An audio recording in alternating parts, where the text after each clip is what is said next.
Okay, welcome back from break. Our main presentation this evening will be by Alan Thompson, W6WN. I'm still trying to get used to his call. Me too. And yeah, he is too. But Alan was born and raised and still lives in Placerville, so we're glad that you drive up here. He's up here this evening with his wife, Deborah. Thank you very much for joining us. And I understand you only live about a mile away from where you were born. That's right, yeah. So at least he knows how his antenna performance is for the neighborhood. Let's see, Alan first became a ham at age 11, and at that time he was the second youngest ham radio operator in the U.S. Now, like many hams, he let his ticket expire. And he came back on the air December 2017 after a 35-year career in satellite TV and internet industry. Alan is currently the owner and field engineer for El Dorado Networks in Diamond Springs, and his projects include setting up remote TV and internet systems in the western U.S. and Mexico. Some of his projects have included work for Facebook, Intelsat, Merrill Lynch, and Bank of America. Now, most recently, he was part of a disaster recovery team to help T-Mobile restore their cell service up in Butte County after the Camp Fire, and probably a lot of you heard him checking in on the repeater while he was up there. Before I formally introduce Alan, though, we have something right over here that is the leftover from the Camp Fire. And let's see, who does this belong to? Earl. Where's Earl? Ah, there we go. Earl, what is this image over here? Okay, my son, W6 KCL, lived in Paradise. His house was one of those destroyed. And among it, of course, was the ham gear. And some of the old timers may remember the Collins KWM2 and the related power supply that goes with it, top gear. And that is the remains. I had asked him, I said, well, when you find it, if you put it in a box, I'd bring it to the club meeting. He said no. He says, when I tried to pick it up, he said it just disintegrated. But fortunately, he's one of those people that has insurance. And I think this is a time to really emphasize that it's important to have insurance on your equipment. You just never know. But anyhow, he's going to be probably a couple of years before he's able to get on the air now, as he's going through the temporary stages. Been guiding him on that from my past experience. Thanks, Earl, for bringing that this evening. So the power of the fire is pretty strong, and we know that it kept Alan quite busy. And so you can check out the rest of Alan's bio on QRZ. Now tonight, he's going to cover some of the events of the Camp Fire, the emergency response efforts, and some of the ways that our club can respond and help our own communities in these types of events. Please welcome W6WN, Alan Thompson.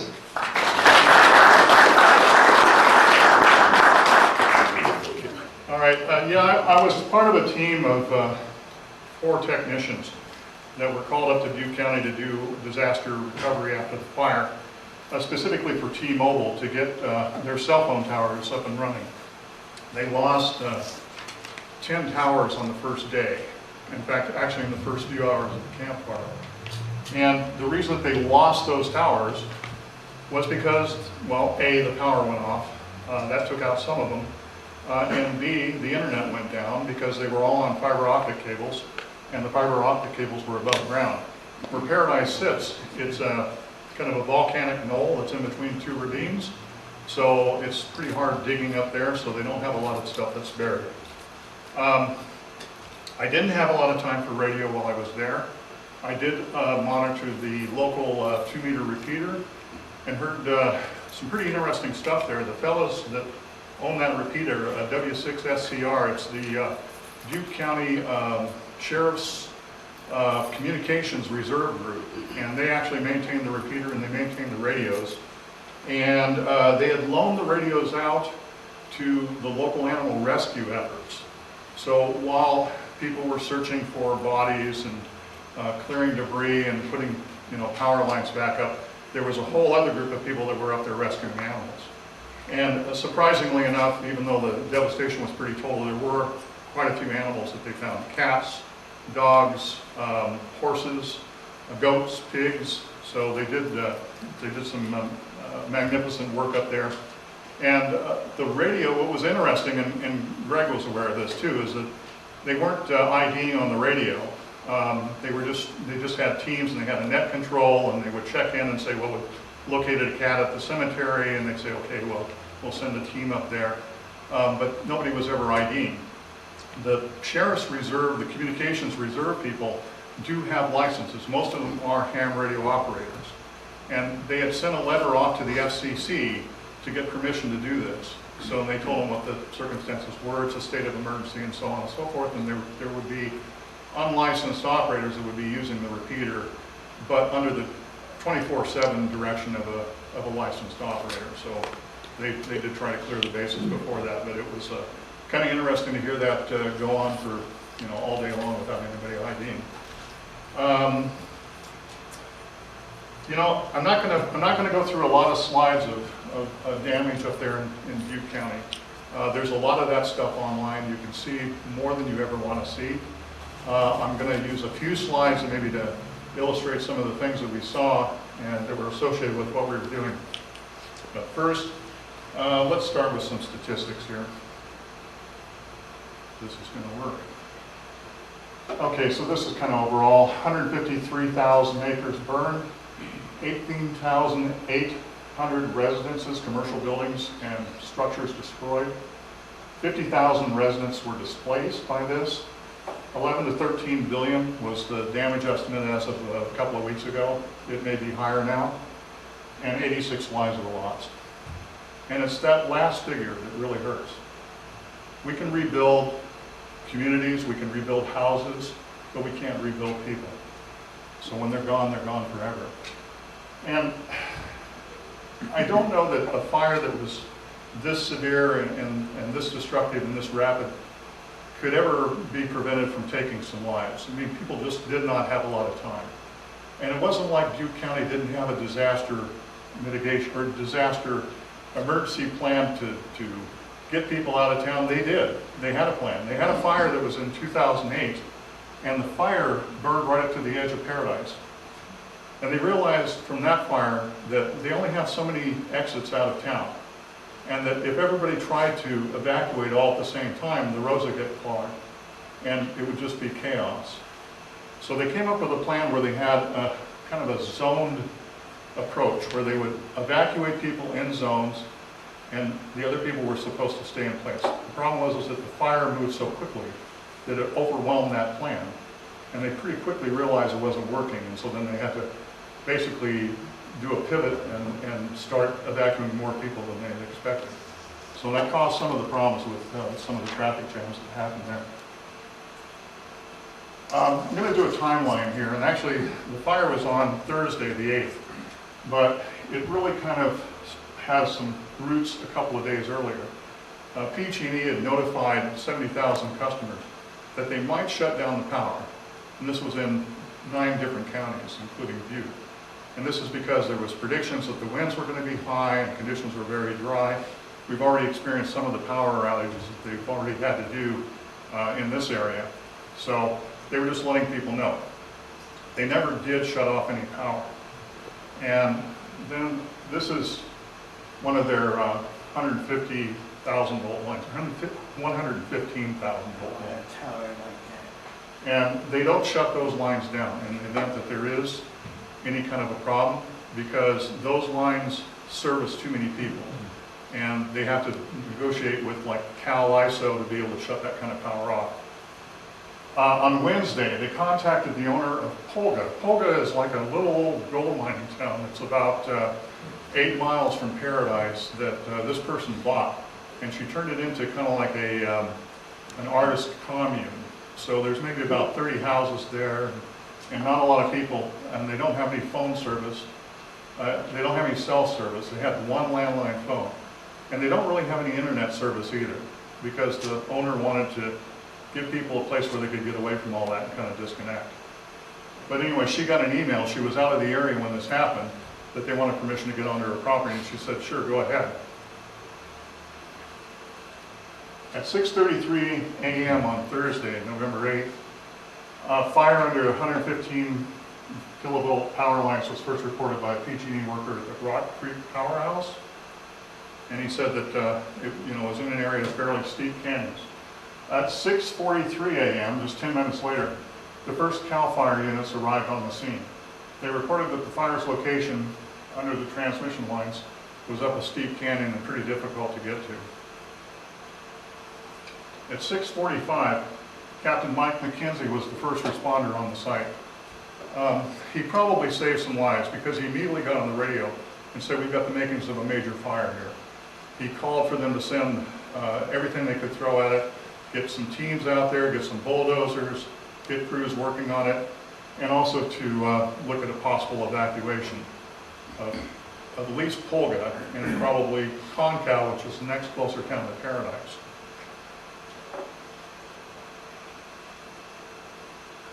(6:51 a.m., so we're 18 minutes in. Firefighters try to reach the fire over steep terrain through a narrow canyon. This area is really rugged, and there's just like a little dirt road that goes on in there, so it's pretty difficult to get to this area. If you can imagine trying to fight a fire uphill, pretty darn hard to do, especially when you've got 40 to 50 mile an hour winds that are pushing this thing along. At 7:05 a.m., officials identify a possible second fire ignition site near Polga. And this is the same place apparently that PG&E 2 days earlier, or a day earlier, had flagged us that they wanted to get in there and take a look because they thought that there was some kind of problem there. At 7:14, they alerted the air tanker resources, but they couldn't deploy because of the winds. They did deploy later in the afternoon, but they could go up in the morning, so they weren't really of any help to try and stop that fire. This picture, by the way, is a picture of the super tanker, which is the world's largest firefighting tanker. And it was not there on the first day, but it was there in a few days, and then they deployed that throughout the fire.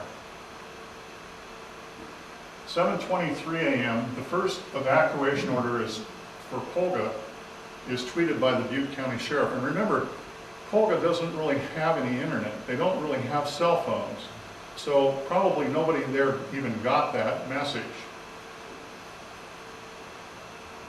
At 7:35, we're 1 hour in, fire enters the town of Concal. Concal has a population of about 700 people. It's also where 8 people died, which is about 1% of the population. There were 20 people that survived there by jumping into Concal Reservoir to get away from the fire.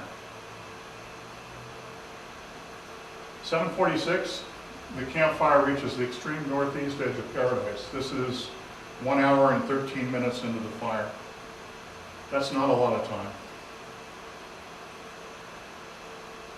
At 8:03, hour and 30 minutes in, Butte County orders the first evacuation notice for 6 zones in Paradise. And this is this map that shows you where these zones are. And there's about 14 zones. By the way, I'm going to make this presentation available someplace. Maybe put it up on the group's I.O. site, along with some resources and references for where we got this information.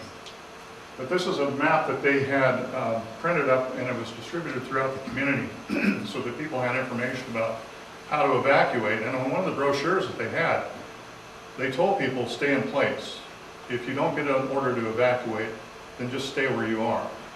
And that proved to be a pretty bad situation there for a lot of folks. 8:41 a.m., 2 hours and 8 minutes in, flames are reported at the Feather River Hospital.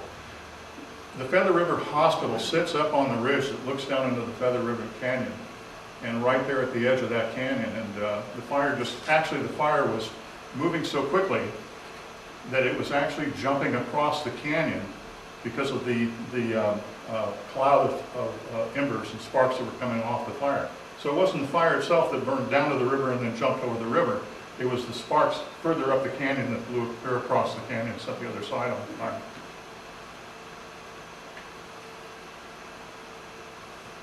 Okay, firefighters for the most part, they just stopped trying to prevent the flames from entering into the cities. they just resorted to trying to save people, get people out alive. This is at the Feather River Hospital here. Feather River Hospital actually had evacuated quite a few of their patients out to the helicopter pad because it was wide open there and wasn't, didn't have any brush up close by it. So that was one of the clear spots that they thought that they could put people into. 8:43, officials issued evacuation alerts by phone and text messages for 10 zones in Paradise. And these evacuation alerts are coming in through cell phones and text messages.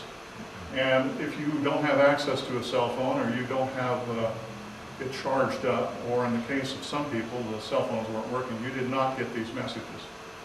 Power was out before 8 o'clock, so if we had a phone, we needed power.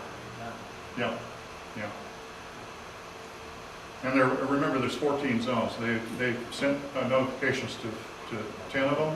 The other 4 never got any notifications until well into the afternoon after Paradise had already burned.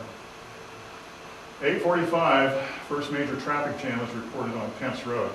One of the things that they did in their evacuation plan was that they decided which roads they were going to use and reserve the inbound lanes for emergency traffic only, so that the firefighters and the first responders could get up to the scene of whatever was going on. So the traffic immediately backed up. People were at a dead stall. A number of people were in that line for so long that the cars ran out of gas because they only had, it was close to empty. They had a quarter of a tank or whatever, and they burned it up waiting. Fire reaches 9:17. Fire reaches parts of central Paradise, and this is this cloud of embers that I was talking about earlier. And you can see a number of pictures where this is present, where it's almost all you can see are these sparks. And the sparks are actually what did the damage and actually what set the houses on fire. This was not a forest fire. This was a ground fire that burned along the ground, and then it was propelled by this bunch of embers that were floating out ahead of it at 50 miles an hour. This is just a little bit of the damage here. 9:46 a.m., thousands of PG&E customers lose power throughout Butte County due to the fire. And here's the kicker. At 10:15 a.m., some residents reported losing cell phone service. And once that cell phone service was gone, then there was no way for them to get any notifications. And when the cell phones went down, also the landlines had burned up as well, because the main reason that the cell phones went down was because that fiber optic cable had burned away. At least with copper wire lasts a little bit longer than a fiber optic cable, but nothing's going to stand up to a fire like this. At 10:45 a.m., this is the perimeter of the fire. You can see where, on the diagonal line there, where the northeastern border of Paradise is. And you can see where the hospital is in there. And I want you to see where all these red spots are out here. These are all fires, and these are all fires that started from that cloud of embers, burning, just leapfrogging across Paradise to set these houses on fire. And that was the biggest part of the problem. Nobody had planned for anything like that. Okay, Skyway, which is one of the main exits out of Paradise, they finally realized that 2 lanes was not going to cut it. So they did open up the inbound lanes to outbound traffic. So it was basically a 4-lane, one-way road out of there. But again, a lot of people didn't make it. A lot of people just fled on foot. They jumped out of their cars and they ran.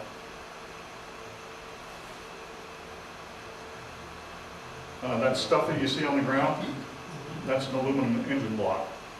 The fire was burning at 1150 degrees, and so it was able to melt aluminum. Okay, so at 2:30 p.m., this is almost 8 hours into the fire. Evacuation orders are issued for all of Paradise, Magalia, and the surrounding areas. There's about 37,000 people who live in this area.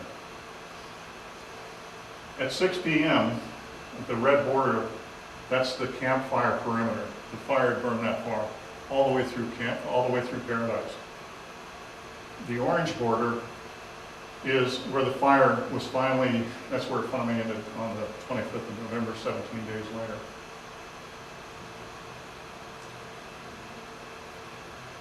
So, the thing about the campfire is that even though they had a plan, it went out the window. In the first few hours of the plan, it was just chaos. And without cell phone communications, most people just didn't even know what was happening.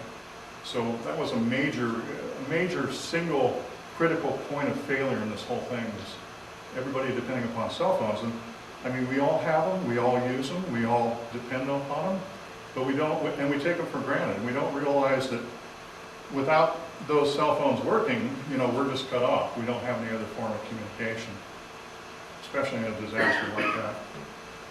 Okay, so after the fire, these are the disaster recovery priorities, of course, accounting for the survivors and searching for victims. Clearing the roadways, because a lot of the roadways, they just had to take bulldozers to them to push the cars out of the way. They had to get the PG&E crews in there. There was about 5,000 people working there when we came in. And all they were doing was clearing trees, clearing power lines, putting up new power lines, and basically trying to make the area safe for the emergency responders to get in there. Restoring electricity as quickly as possible, and then also restoring communications. And that's where we got involved with it. Now, there's a couple of things that they had going on there. Verizon and AT&T and Sprint and T-Mobile and all these guys, they would roll in portable cows, colts, sat colts, and MCTs. A cow is a cell on wheels, basically a little trailer, has a cell phone tower, kind of mini cell phone tower built on the back of it. Colts are cells on light trucks. They're one step up. A lot of them have generators on them. They're all self-contained. And then sat colts are ones that also have a satellite dish on them, so that they can actually use the satellite dish for a backhaul for the communications. And then MCTs are mobile communications trailers. They're like full-blown everything. They've got cell phone communications on them. They've got a place where you can sit and work, phones inside, all of that. The attempt was to restore the power, get wired and fiber internet back up in place, replace the damaged and destroyed equipment, install portable and fixed position satellite internet backup systems, and that's what we were doing. They knew it was going to take a little while for them to get this fiber optic stuff back in place. So what they did is they called the company that I did the work for, a company called Glowcom off the East Coast that they've got a contract with, and asked them to come in and get these cell phones working by putting in these satellite backhauls. That's a picture of a cow there, and you can see a little generator sitting off to the right there. And this is a sat colt, which is one step up. It's got the satellite dish on it. And then this is a Verizon. Now Verizon and AT&T, you can kind of tell the difference in how much money that they're able to throw at these things, because they were up there in a hurry and they have a lot of vehicles and a lot of hardware on site pretty quickly to get everything running. So this is their MCT, their mobile communications trailer. Take a couple of looks inside. They got like a full network cabinet inside there. You can see the power panels that are on the left side there. And then inside, it looks almost like a diner. And I guess all it's missing is the hamburgers and milkshakes. Okay, so this is when we came in on the 17th of Saturday. I guess that place over there used to be a restaurant. Right there.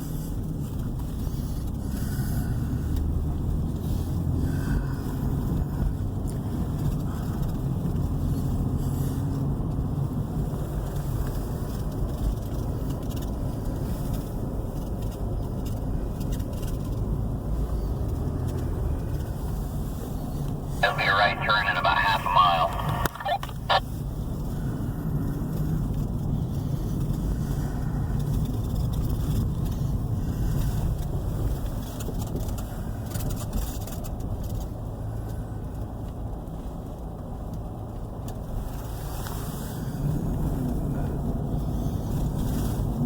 These people had minutes to make a decision about their lives.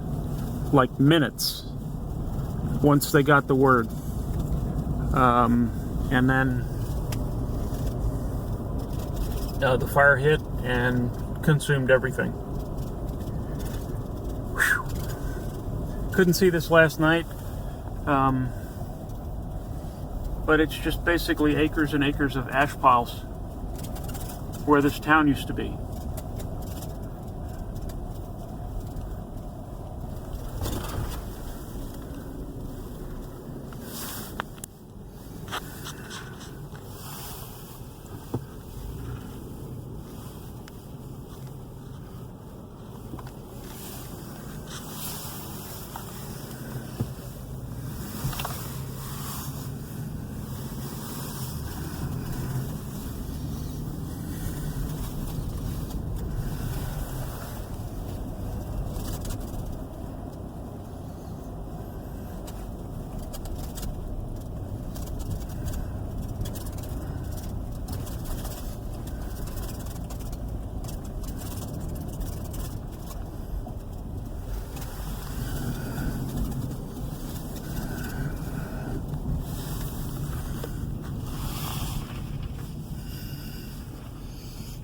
And some places were spared.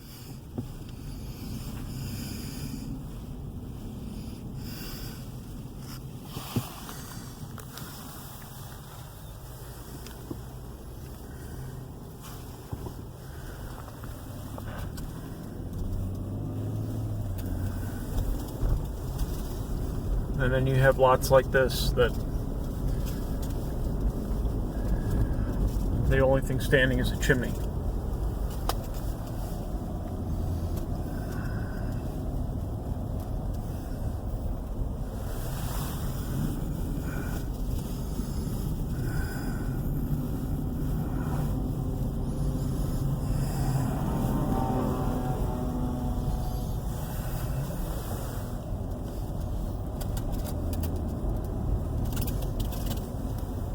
And then that's how survived. This is craziness.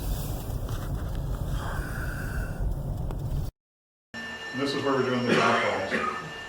By the way, this Verizon portable satellite trailer, you can see these little patches that are going all the way around it on all three sides here.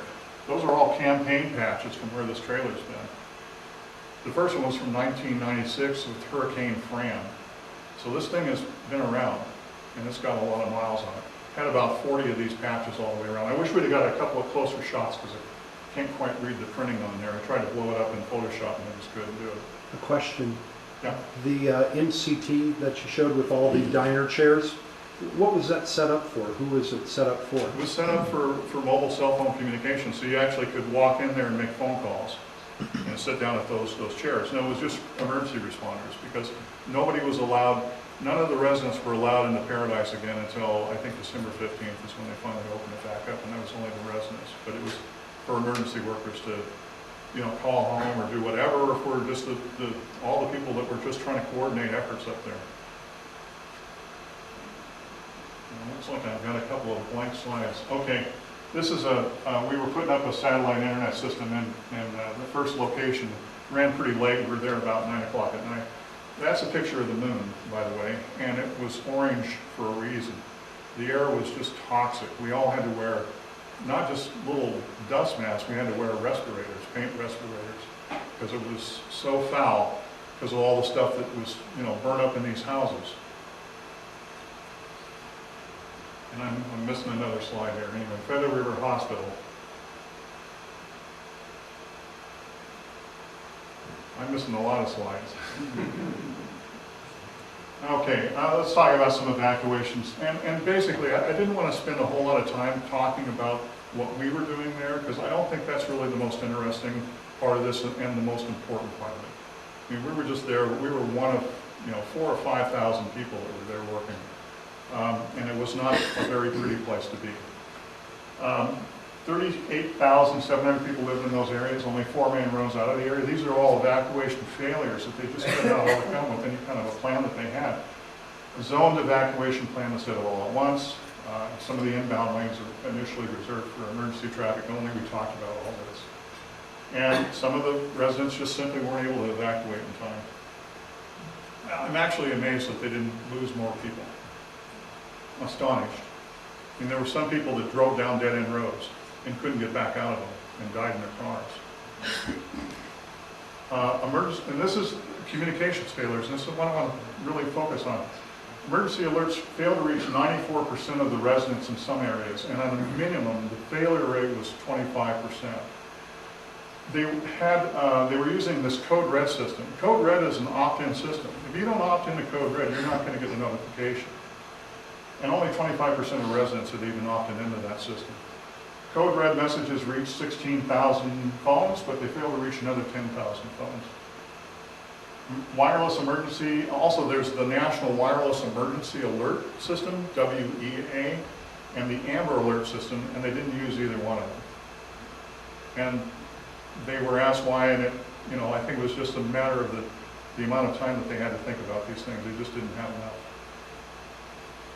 Police calls reached 4,800 phones, but they didn't reach another 4,000. Thousands of 911 calls swamped. There was only 2 operators that were on duty that day. Now, fortunately, with the 911 system, it will spill over into adjacent 911 operation centers.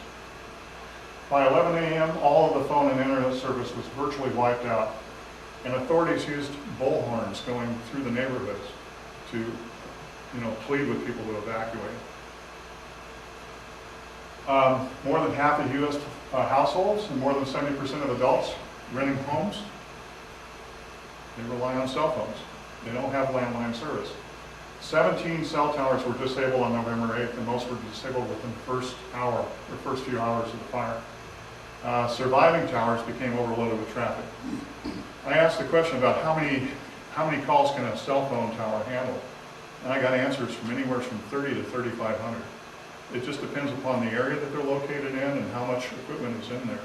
So it can really vary. I don't know what the capacity was in Paradise. I guess it was near 0. 66 towers finally were damaged or put out of service during the first 2 weeks of the fire. Cell towers, this was astonishing to me. Cell towers are not required to have backup electricity. Now think about that for a minute. All these hurricanes and stuff that hit, they're not required to have that.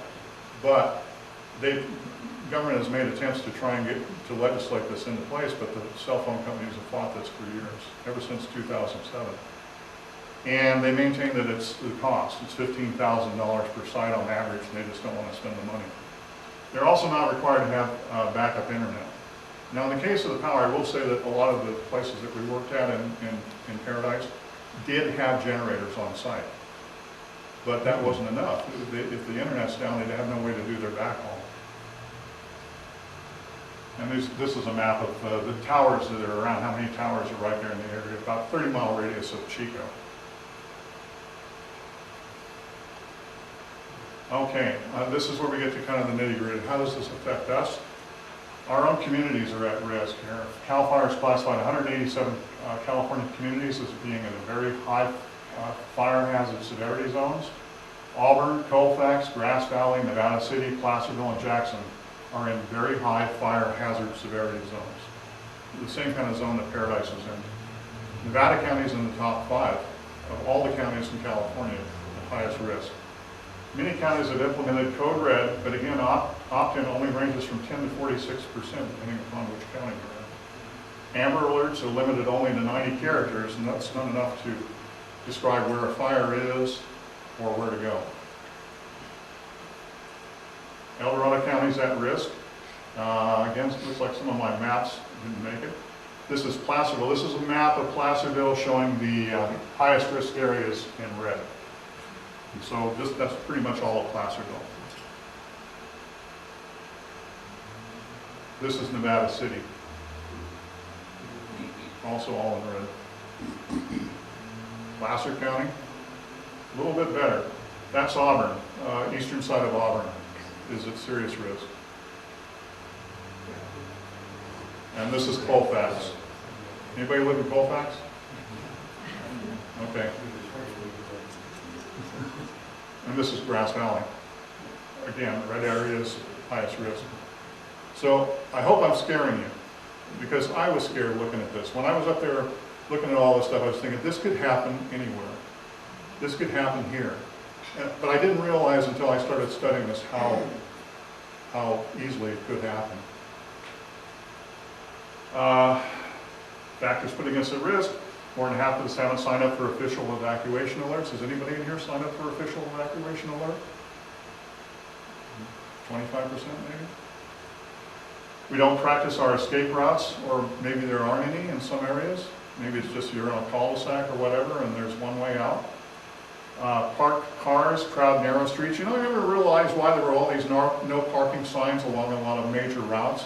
Now I found out why. It's because they don't want them blocking the emergency vehicles. So that's why they don't want you to park there on the shoulder. Too few is how-to-go kits, but might be a little bit better in the ham radio community. At least we got our ham radios we can take with us, but do we have anything else that we're taking with us? Water, dog food, pet food, all that stuff. Maybe some spare cash because the ATMs don't work, that kind of thing. And we have too much trust in fallible Wi-Fi, cable TV, and cell phones to get life-saving information. Disaster mitigation, it's got to be universal and accessible to everybody. Cities can do more to keep streets clear. Everybody should have a to-go kit, like we said. Families should sit down, write out an emergency plan, and discuss it with family members, and even do a practice run. They'd actually practiced in Paradise. They'd run their plan in Paradise to see if it worked or not. And it did, but it didn't work for a fire like that. Okay, emergency communications. You can use these various forms. Landlines and cell phones, commercial cable and off-air TV and radio. You know, the radio and the TV stations in the area didn't get notice about the fire until well into the afternoon. There was a fire, but none of the evacuation orders really got funneled through them. Internet, social media was used, you know, tweets and so on. I mean, I don't know. I guess maybe because I don't use Twitter, so I have kind of a dim view of that. But one of the things that they're talking about, this is interesting, PG&E is going to deploy 600 infrared cameras across their system within the next 2 years. And this is going to help with some of this early warning stuff. Also, sirens and audible warning devices like they have in the Midwest for tornadoes, or they have in Hawaii for tsunamis, things like that. They're talking about doing that. The thing is, those are going to take a long time to implement. Those are going to take years, because anything that's going to make a big loud noise in your community, you got to believe that there's going to be some people who are going to have some objections to it. So it's going to have to go through a lot of planning and resources. And then, of course, the wireless emergency alert and the Amber Alert system to be used. And this is the one that I like, Neighborhood Radio Watch. Now, when I was up in Paradise, I just happened to have a copy of the October 2017 issue of CQ magazine that had come, you know, a month before. And I happened to be reading about these guys, Radio Relay International. And they've been all over this for years now. They're proposing to do Neighborhood Radio Watch. This is not ham radio, by the way. They're talking about just simple FRS and GMRS radios. Stuff that you can pick up at Radio Shack, or if you can find a Radio Shack. But Home Depot's got them, Best Buy's got them, at least as far as the FRS. GMRS is a little bit harder to find, but it's out there and it's prolific and it's fairly cheap. In fact, I didn't realize it, but the Anytone 868 radio I got is GMRS compatible. I just thought it was, you know, good for being dual band, but that was about it. But it actually can cover those frequency ranges. Family radio service, cheap, freely available, no test is required, no license required, maximum power up to 2 watts, so they can't reach very far. Handy talkies, no mobile units that I could find. They can't use repeaters, fewer channels, like 12 channels, but they can communicate with GMRS radios. Now, what I'm proposing is that if in neighborhoods, even just a few people in neighborhoods have these kinds of radios, because not everybody's going to run out and get a ham radio license. It's just not going to happen. We might even think of these as maybe even a gateway drug to ham radio. If we can get a radio into somebody's hand, a cheap little walkie-talkie that might save their lives.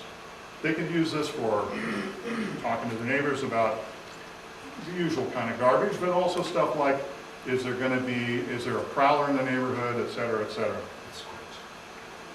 GMRS, more expensive, but there's no test required still, but a license is required.